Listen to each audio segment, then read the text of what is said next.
Break کے بعد پھر ایک بار آپ کی خدمت میں حاضر ہیں. بقیہ سوالات جو ایپ کے ذریعے سے، واٹس ایپ کے ذریعے سے آئیں، آگے خدمت پیش کرتے ہیں. السلام علیکم. وعلیکم السلام. السلام. مولانا صاحب جاوید بھائی، ایک پارہ یا ایک آیت کا ثواب 2 یا 3 لوگوں کو ایصال کیا جا سکتا ہے؟ جی بالکل، آپ ایک سے زیادہ افراد کو ایصال ثواب کر سکتے ہیں. اس کی مثال روشنی نور سے دی گئی ہے. جی. جس طرح سے ایک شمع سے متعدد شمع آپ روشن کر سکتے ہیں، اس شمع کی روشنی کم نہیں ہوتی، مدھم نہیں پڑتی. جی. اسی طرح سے یہ ایصال ثواب بھی ہے. آپ ایک سے زیادہ افراد کے لیے ایصال ثواب کر سکتے ہیں، اس میں کسی طرح کی کوئی اشکال کی بات نہیں ہے. دوسرا سوال ہے کہ میں اپنا ذاتی گھر جلد سے جلد بنوانا چاہتی ہوں، اس کے لیے کوئی دعا یا تصویر وغیرہ بتا دیے، مہربانی ہو. متعدد اعمال ہیں کہ جن میں علماء کا بیان کردہ یہ عمل بڑی اہمیت رکھتا ہے. کہ علماء نے بیان کیا ہے کہ اگر انسان اپنے گھر کے لیے فکر مند ہے تو جناب زینب اولیاء مقام صلوات اللہ وسلم علیہا کی زیارت پابندی سے پڑھے. اس کا اپنا ایک اثر ہوتا ہے، اور شہزادی سے توسل کی بنا پر اللہ رب العزت جلد اس کو گھر عطا کرتا. بہت بہت شکریہ. السلام علیکم. وعلیکم السلام. السلام. میں لداخ سے ہوں. جب ہم سفر میں تھے ظہر کی نماز چھوٹ گئی، ہم اپنے ولیج میں پہنچ گیا ہوں، تو کیا حکم ہے قصر کا یا پوری نماز پڑھوں؟ اگر ظہر کی نماز کا وقت ختم ہونے سے پہلے آپ اپنے وطن پہنچ گئے ہیں تو آپ کو اپنی ظہر کی نماز مکمل پڑھنی ہے. جی. 4 رکعت پڑھنی ہے. اور اگر آپ اپنے وطن پہنچے تھے تو ظہر اور عصر کا وقت ختم ہو چکا تھا، جی. تو پھر آپ جب وطن پہنچے ہیں تو اب آپ کو 2 رکعت نماز ظہر، 2 رکعت نماز عصر یعنی قصر کے طور پہ قضا کرنی ہے. شکریہ. ایک طویل سوال آپ کی خدمت میں پیش کرتے ہیں. السلام علیکم. وعلیکم السلام. میرا کوشچن ہے کہ کیا ہم میوچل فنڈ کی کمپنیز میں انویسٹ کر سکتے ہیں؟ انویسٹمنٹ میں ہمیں پتہ ہے کمپنی انٹرسٹ پلس پرنسپل دونوں دے گی، کیا انویسٹ کرنا پرمیسیبل ہے؟ جو گورنمنٹ اسکیمز نکلتی ہیں انڈیا میں، پینشن اسکیم، بیٹیوں سے ریلیٹڈ اسکیم، کیا ہم اس میں انویسٹ کر سکتے ہیں؟ اس میں بھی گورنمنٹ انٹرسٹ پرنسپل کو پرووائڈ کرے گا، یہ کیا صحیح ہے؟ جیسے سکنیا سمردھی یوجنا، NPS یوجنا ایکسیٹرا، دونوں میں انٹرسٹ ایک ساتھ ملے گا پر منتھ.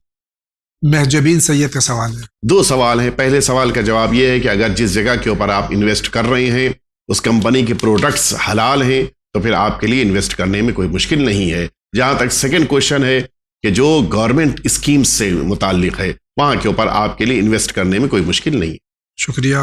السلام علیکم. وعلیکم السلام. میرا نام بطول فاطمہ ہے. میرا ایک سوال یہ ہے کہ جو عورتیں کسی لڑکی کا رشتہ توڑتی ہیں اور اسے دھمکی دیتی ہیں کہ جہاں وہ لڑکی رضا کی وجہ وہاں نہیں ہونے دیں گے اس کی شادی، اور والدین بھی ان کی باتوں میں آ جاتے ہیں، اس لڑکی کی جہاں خوش وہاں نہ کر کے دوسری جگہ زبردستی کرنے کے لیے کہتے ہیں، تو کیا یہ صحیح ہے؟ بہرحال یہ بڑا جزئی سوال ہے کہ جس کے بارے میں نظریہ دینا بڑا مشکل کام ہے. لیکن ایک بات ہے کہ لڑائی لگوانا، ٹکراؤ پیدا کرنا، اختلافات کا ایجاد کرنا، یہ ساری وہ چیزیں ہیں کہ جو اگر ہو رہی ہیں تو اسلام کے خلاف. دوسرا سوال ہے، اسلام میں کہیں ایسے جس کی ذات نہیں اچھی ہو اس جگہ شادی نہیں کر سکتے؟ جو لوگ کہتے ہیں سید ہے، مرزا ہے تو اس لیے نہیں کریں گے، تو کیا یہ صحیح ہے؟ اسلام میں شرط ہے کفر کی. کفر سے مراد ہے کہ ایمان ہونا چاہیے. جی. ایمان میں اگر 2 لوگ برابر ہیں اور دونوں کے پاس ایمان ہے تو پھر ان کی شادی ہو سکتی. تیسرا سوال، لڑکی جس جگہ شادی کے لیے راضی ہو، والدین اس جگہ اس کا نکاح اس لیے نہیں کرنا چاہتے کہ وہ گاؤں کے رہنے والے ہیں، سب کچھ اچھا ہے، نماز روزے والے ہیں، لیکن گاؤں والے ہیں اس لیے شادی نہیں کرتے. پھر وہی بات کہ یہ جزئی مسئلہ ہے، اس کے بارے میں نظریہ دینا مشکل کام ہے. ہو سکتا ہے کہ اور بھی باتیں ہوں، اور بھی مسائل ہوں، لیکن یہ کہ دیکھنا چاہیے کہ کفر ہے یا نہیں ہے. اگر کفر کے حساب سے ساری چیزیں مناسب ہوں تو آپس میں لڑکے لڑکی کی شادی کرنی چاہیے. شکریہ. السلام علیکم. وعلیکم السلام. میرا ایک کوشچن تھا، شادیوں میں دولہے کے صحرا پہنانا کیا اسلام میں جائز ہے؟ اسلام کے حساب سے کوئی ایسا غیر شرعی کام نہیں ہے کہ جس کی اسلام نے مخالفت کی. السلام علیکم زیدی بھائی اور مولانا صاحب. السلام. میں نے ایک سوال پوچھا تھا. میرا سوال یہ تھا کہ کسی کے یہاں پیسے بڑی ہے وہ نہیں دے رہا ہے پریشان کر رہا ہے، کوئی ایسا عمل بتا دیجئے کہ ہمارے پیسے واپس مل جائیں. کسی کو قرض دیا ہوا ہے انہوں نے اور پیسے واپس نہیں مل رہے. یہ قرض کی واپسی کے متعلق متعدد دعائیں وارد ہوئی ہیں کہ جن دعاؤں کو کتابوں میں لکھا گیا ہے.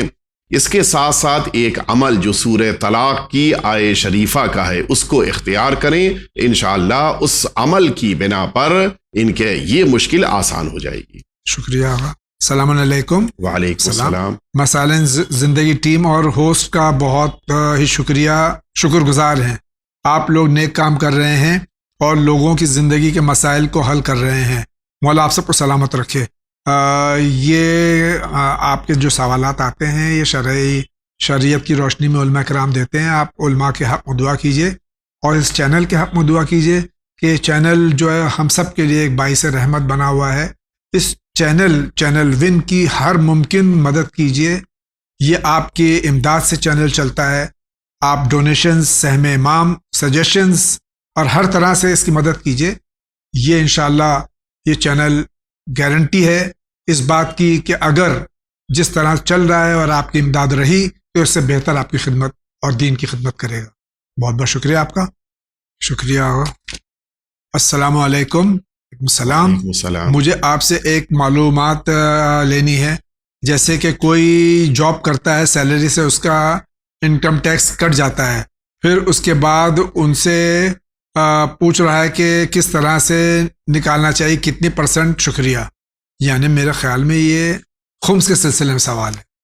جی، یعنی وہ پوچھنا یہ چاہ رہے ہیں کہ انکم ٹیکس بھی دیتے ہیں اور خمس بھی دینا ہے. اور خمس بھی دینا ہے. تو انکم ٹیکس جو آپ نے دیا ہے وہ سال کے اخراجات میں آئے گا جی. اور خمس جو دینا ہے وہ سال کی بچت پر دینا ہے. یعنی سال کے اینڈ میں جو تاریخ آپ مقرر کریں گے اس تاریخ میں جو پیسہ آپ کے پاس یا جو مال آپ کے پاس یا جو سامان آپ کے پاس یا جو کپڑے وغیرہ آپ کے پاس بغیر یوز کیے ہوئے رکھے ہوں گے ان سب پہ آپ کو 20% یعنی 1/5 آپ کو خمس دینا ہوگا.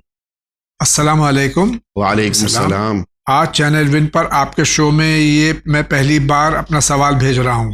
امید کرتی ہوں آپ اسے اپنے ایپیسوڈ میں ضرور شامل کریں. کیوں نہیں، سوالات اور جوابات ہی کا سلسلہ یہ چینل ون پہ مسائل زندگی. آپ اپنے سوالات بھیجتے رہیے، انشاءاللہ ضرور جواب دیا جائے گا. سوال: اگر کوئی شخص دنیا کے تمام فرض پورے کرتا ہو اور کوئی گناہ بھی نہیں کرتا ہو لیکن اللہ سے رابطہ نہیں رکھتا ہو، جیسے نماز، روزہ وغیرہ. سوال میں ٹکراؤ ہے. ہماری بہن نے یہ بات پوچھی ہے کہ اس نے کوئی گناہ نہیں کیا جی، تو نماز کا چھوڑنا گناہ ہے، گناہ کبیرہ ہے، روزے کا نہ رکھنا گناہ ہے جی. تو یہ تو نہیں کہہ سکتے کہ وہ گناہگار نہیں ہے. ہم یہ سوچتے ہیں کہ مثلا صرف جھوٹ بولنا گناہ ہے. ایسا نہیں ہے. غیبت کرنا گناہ ہے، صرف وہی گناہ نہیں ہے بلکہ اللہ کی واجب عبادتوں کو اختیار نہ کرنا، انجام نہ دینا، یہ بھی گناہ ہے. لہٰذا ان گناہوں کے ساتھ یہ تصور کہ کیا وہ بخش دیا جائے گا یہ ممکن نہیں ہے. لیکن ایک چیز ہے، یہ چونکہ حق اللہ میں آتا ہے، یعنی یہ عبادتیں جو اللہ اور بندے کے درمیان ہیں، اگر انہیں وہ ترک کر رہا ہو اور بعد میں تائب ہو جائے، شاید ممکن ہے کہ پروردگار عالم کی بارگاہ میں توبہ کرنے کے بعد جب وہ جائے تو بخش دیا جائے. لیکن وہ اللہ کا اور اس کے بندے کا مسئلہ ہے. لیکن جب تک وہ توبہ نہیں کرے گا اور ان گناہوں کو انجام دیتا رہے گا تب تک اس کی بخشش یا نجات کے بارے میں اس کو سوچنا ہے. شکریہ آغا. السلام علیکم مولانا صاحب. جاوید بھائی السلام. میرا سوال ہے کہ اگر کوئی انسان بیماری کی وجہ سے روزہ نہیں رکھ پا رہا ہو اور غریب ہے، وہ اس پوزیشن میں نہیں کہ فدیہ نکال سکے، تو اسے کیا کرنا چاہیے؟ دیکھیے، اس انسان کی ذمہ داری ہے کہ وہ اگر جان بوجھ کے روزہ چھوڑ رہا ہے تو 60 روزے بھی رکھنے پڑیں گے کفارے کے طور پہ، یا 60 مسکین کو کھانا کھلانا ہوگا، یا 60 غریبوں کو ایک مد طعام دینا ہوگا. اور اگر اس نے خود سے روزہ چھوڑ دیا ہے مجبوری کی بنا پر تو اس کو روزے کیا فدیہ دینا ہوگا سال مکمل ہو جانے کے بعد، کہ جو سال بھر بیماری کی بنا پر ہے. اگر اس انسان کے لیے 60 فقیر کو کھانا کھلانا ممکن نہیں ہے اور اس کے لیے 60 فقیر کو ایک مطعام دینا بھی ممکن نہیں ہے، تو اس کے لیے آیت اللہ العظمیٰ غوث ثانی نے لکھا ہے کہ جتنی مقدار میں دے سکتا ہے اتنی مقدار میں دے گا. بقیہ کے لیے استغفار کرے گا جی اور بعد میں جس موقع پر اس کے لیے رقم مہیا ہو جائے گی تو اس موقع پر وہ اس رقم کو دے کر اپنے روزوں کو اللہ سے بخشوائے گا. بہت بہت شکریہ. السلام علیکم جاوید بھائی و مولانا صاحب. وعلیکم السلام. میں مرتضی زیدی. میرے والد کا خمس نکلتا ہے. میں مشتاق ہوں کہ وہ خمس لے سکتا ہوں. تو یہ سوال ذرا سمجھ میں نہیں آیا میرا کیا سوال ہے. اگر ہمارے برادر یہ کہنا چاہ رہے ہیں کہ والد کا نکالا ہوا خمس اولاد لے سکتی ہے یا نہیں لے سکتی ہے مستحق ہونے کے باوجود، تو اس کا سیدھا سا جواب یہ ہے کہ وہ افراد کے جو زیر کفالت ہیں ان کو یہ خمس سہم سادات نہیں دیا جا سکتا. شکریہ. السلام علیکم. وعلیکم السلام. میرا نام گلزار حسین ہے. میں کارگل سے ہوں. میرا سوال ہے کہ لڑکیوں میں روزہ کتنے سال میں واجب ہوتا ہے؟ جس موقع پر وہ بالغ ہو جاتی ہیں ان پر روزہ فرض ہو جاتا ہے، اور اس اعتبار سے 9 سال بچیوں کے لیے قرار دیا گیا قمری طور پر، اور 15 سال لڑکوں کے لیے قرار دیا گیا کہ اگر بالغ ہونے کی علامتیں نہ ظاہر ہوں اور 15 سال مکمل ہو جائے تو پھر 15 سال کے بعد روزے واجب ہو جاتے ہیں. شکریہ. السلام علیکم. وعلیکم السلام. کیا کفارہ اپنے عزیز کو دے سکتے ہیں؟ کفارہ ان لوگوں کو جو غریب ہیں، مستحق ہیں، ان کو دیا جا سکتا ہے. اس میں اپنے عزیز اور غیر کی کوئی قید نہیں ہے. شکریہ. دوران روزہ کھانا پکاتے ہوئے کھانے کا مزہ، نمک وغیرہ چکھنے کے لیے ذرا سا کھانا زبان پر رکھ کے تھوک دینا کیسا ہے؟ منور رضوی گوالیار ایم پی. کہ اگر زبان کی حد تک ہے تو نمک وغیرہ چکھا جا سکتا ہے، اس میں کوئی حرج نہیں. سلام علیکم. سلام. میرا سوال یہ ہے کہ روزے میں کسی کریم کا چہرے پر لگانا روزے کو کیا باطل کرتا ہے؟ For example moisturiser. نہیں، اس سے روزے پر کوئی اثر نہیں پڑے گا، لیکن اگر زیادہ مقدار میں ہے اور پانی کے پہنچانے میں حرج پیدا ہو تو وضو کے موقع پر مشکل ہو. السلام علیکم مولانا صاحب. وعلیکم السلام. عورت کا حجامہ کروانا کیسا ہے؟ کوئی مشکل نہیں ہے. اگر کوئی خاتون یہ کام کر رہی ہے تو اس صورت میں یا کوئی محرم مرد کر رہا ہے تو اس میں کوئی حرج نہیں. شکریہ. مولانا صاحب السلام علیکم. روزے کی حالت میں دانت سے خون نکلنے کی وجہ سے کیا روزہ باطل ہو جائے گا؟ نہیں، اس کو نگلنا نہیں ہے، منہ کی فضا سے باہر نکال دینا ہے، لیکن اس سے روزے پہ اثر نہیں پڑے گا. شکریہ.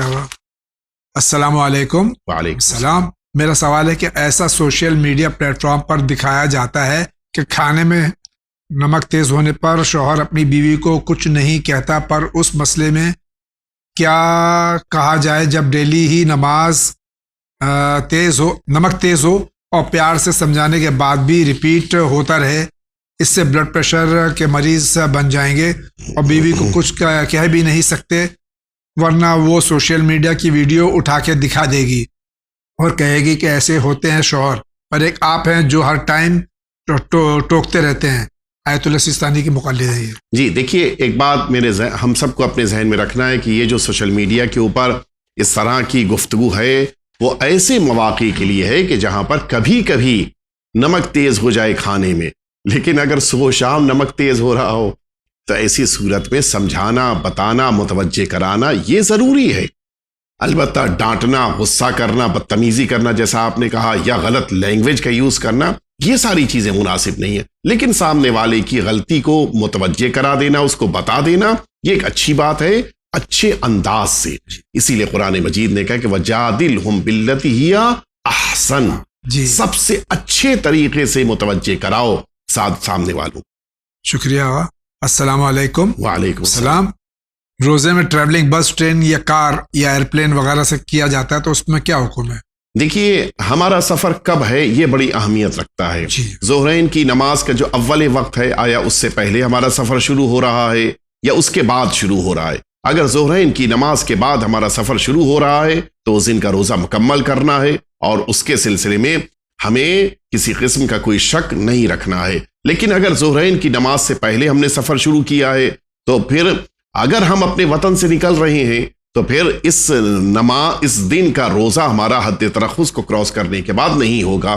تیسری صورت، اگر ہم اپنے وطن ظہرین کی نماز سے پہلے پہنچ رہے ہیں اور ہم نے جو اول وقت تھا سحر کا، اس سے لے کر اپنے وطن تک پہنچنے کے درمیان کچھ کھایا پیا نہیں ہے، وہ چیزیں جو روزے کو توڑتی ہیں انہیں انجام نہیں دیا ہے، تو پھر وطن پہنچنے کے بعد ظہر کی نماز سے پہلے اگر پہنچ گئے، وطن پہنچنے کے بعد ہمیں نیت کر لینی ہے اور اس دن کا روزہ مکمل کرنا ہے۔ اس تیسری صورت میں اس کی قضا نہیں ہے۔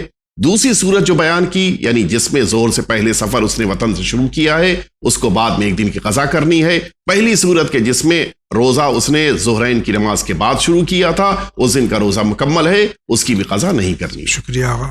السلام علیکم۔ وعلیکم السلام۔ میرا سوال ہے کہ اگر میں نے تیمم میں ناک سے نیچے یعنی تھوڑی تک مسح کیا تو کیا تیمم صحیح ہے؟ اور اگر باطل ہے تو اعمال میں نے اس تیمم کے بعد انجام دیے ہیں، ان کا کیا حکم ہے؟ وہ اعمال صحیح یا ان کی قضا کرنی ہوگی؟ نماز، روزہ۔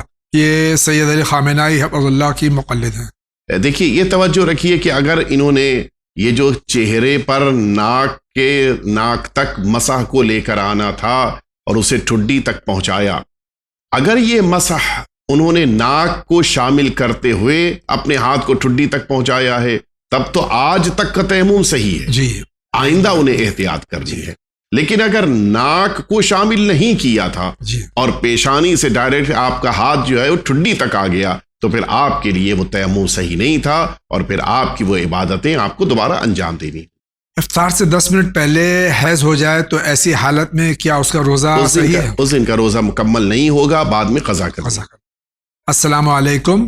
علیکم السلام۔ روزے کی حالت میں کسی نے چوئنگم چبا کے تھوک دیا ہو تو کیا روزہ باطل ہو جائے گا؟ ایک بچی نے جس پر روزہ واجب ہے اس نے ایسا کیا ہے۔ اگر اس چوئنگم کے ذرات اس کے تھوک میں مل کر اس کے حلق تک اتر گئے تو پھر ایسی صورت میں اس کا روزہ باطل ہے۔ لیکن اگر اس کے ذرات نہیں اس کے منہ کے اندر آئے اور اس نے ذرات کے بکھرنے سے پہلے ہی اس کو تھوک دیا ہے تو اس کے لیے کوئی اس دن کے روزے کی مشکل نہیں ہے۔ شکریہ آقا۔ السلام علیکم۔ وعلیکم السلام۔ میں نے جنوری 2022 میں کمپنی میں جاب سٹارٹ کی تھی۔ جو بھی منتھلی سیلری ملتی تھی وہ پوری خرچ ہو جایا کرتی تھی۔ پھر میں نے جون 2022 سے کچھ رقم سیو کرنا شروع کیا، تو اب مجھے خمس کب نکالنا چاہیے؟ جنوری 2023 میں یا جون 2023 میں؟ نہیں، جس موقع کے اوپر آپ کا پہلا سال مکمل ہوا تھا اس دن ضروری نہیں کہ سیلری میں سے کچھ بچا ہو۔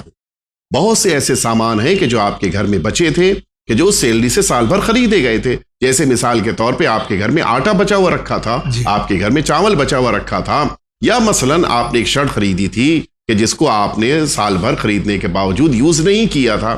اس طرح کے بہت سے سامان جو ان یوزڈ یا گفٹس آپ کے گھر میں رکھے تھے کہ جن کو آپ نہیں یوز کر پائے تھے، یا حتیٰ خاتون کے پاس اس کے والد کا دیا ہوا جہیز کا سامان تھا جو نہیں یوز ہو پایا، یہ سارے سامان جب خمس کی تاریخ آ گئی تو ان پر اس کو خمس نکالنا ہے۔ سیلری ختم ہو گئی تھی، صحیح ہے، لیکن بقیہ چیزیں اس کے پاس موجود تھیں پہلے ہی سال، ان پر اس کو خمس دینا تھا۔ شکریہ آقا۔ مجھے مارچ 2000 یہ ان کا دوسرا سوال ہے، مارچ 2023 میں بونس ملا ہے تو کیا اس پہ بھی خمس نکلے گا؟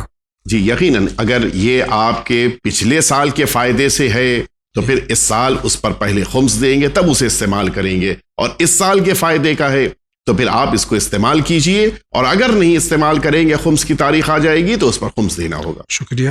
تیسرا سوال، شادی کے احکام سے متعلق کوئی بک بتائیں جو انگلش یا ہندی میں اویلیبل ہو۔ ایک کتاب اسی ون میں مہیا ہے، موجود ہے، اسلامک میرج۔ اس کتاب کو حتیٰ آپ انٹرنیٹ کے ذریعے سے بھی حاصل کر سکتے ہیں، اور یہ کتاب آپ ون سے حاصل کریں، اس سے فائدہ حاصل کریں۔ بہت بہت شکریہ۔ ناظرین کرام، آج کے اس ایپیسوڈ کا وقت ختم ہوا چاہتا ہے۔ میں حجت الاسلام کا مشکور ہوں، تشریف لائے اور سوالات کے جوابات دی، جس سے ہم سب انشاءاللہ استفادہ حاصل کریں گے۔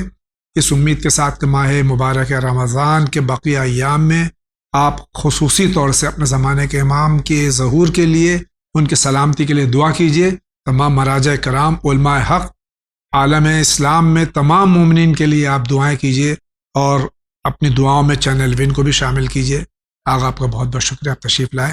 خداوند کریم آپ کو بھی مزید توفیق عنایت فرمائے، اور ساتھ ہی ساتھ اگلے ہی ہفتے یہ شبہ قدر آ رہی ہیں۔ جی، یہ ہمارے مقدرات کی راتیں ہیں۔ اللہ رب العزت سے دعا ہے کہ وہ تمام مؤمنین کے جو اپنے ہاتھوں کو اٹھا کر اللہ کی بارگاہ میں دعا کریں، پروردگار ان سبھی کی دعاؤں کو قبول کرے، اور سب سے عظیم دعا ہمارے آقا اور مولا سرکار ولی عصر کے ظہور پر نور میں تعجیل، اس دعا کو پروردگار کی بارگاہ میں ہم سبھی پیش کریں گے. اللہ رب العزت ہمارے آقا کے ظہور میں تعجیل فرمائے. ناظرین کرام، اسی کے ساتھ اجازت دیجیے، انشاءاللہ زندگی رہی تو پھر آپ سے ملاقات ہوگی. وآخر دعوانا ان الحمد للہ رب العالمین.